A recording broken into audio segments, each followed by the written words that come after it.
Now, folks, for those who've been to these breakfasts before, and indeed this is the 12th Channel 9 Grand Final breakfast, and one day we will get it right. That's our commitment to you.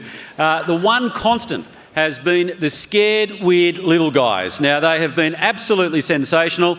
Unfortunately, they've split up. So we will no longer have the scared, weird little guys. But what we do have is 50% of the scaredies. Would you please make welcome Rusty and another bloke? Thanks, Tony.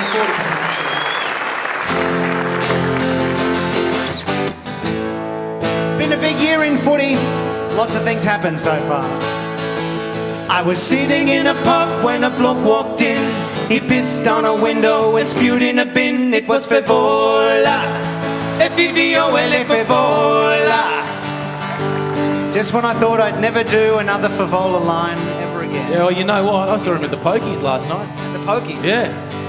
If the pokey laws change, footy clubs will go broke. That's easy to say if you're a filthy rich bloke like Demetriou. D-E-M-E-T. D-E-M-E-T. Is there a silent K of D-E-M? Fevola. Much easier to spell Fevola. We are Geelong. It's great to be back. We're proud of Geelong. It's the gateway to Colac. Coach Scott is great. He's the best we've had. Though we're not sure if his name's Chris or Brad. If we lose, he'll shout a word that starts with F and rhymes with Cardinia Park. Now, look, I know everyone's very, very excited about Meatloaf performing at the grand final today. Yeah.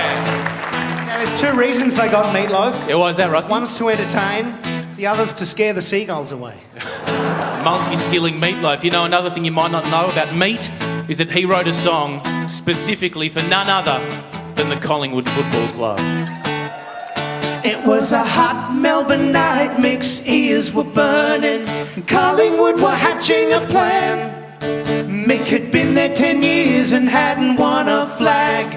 So Eddie said, we need a new man. Bucks was going, Bucks was going, Bucks was going. Bucks was going to the Roos, but Eddie didn't want to lose him. He didn't want to lose Mick as well.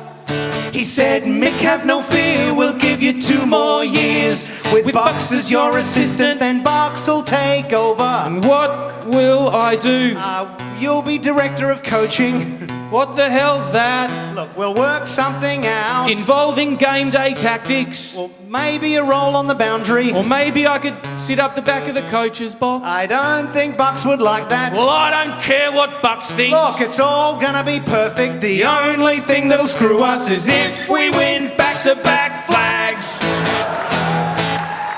And then Bucks... And then Bucks took the whistle out of Mick's mouth in a symbolic act of repressed passive aggression. Can the Pies make this work? And they won't give a rat's crack if they win back-to-back. Back-to-back. Good old Collingwood forever. I wish I could get in to see the game. If they win, Mick will cry. But if they lose, Mick will cry. And all the fans will be angry. They'll be gnashing their tooth. And Eddie will run down to the cheer squad and punch Joffa in the face for the good old Collingwood.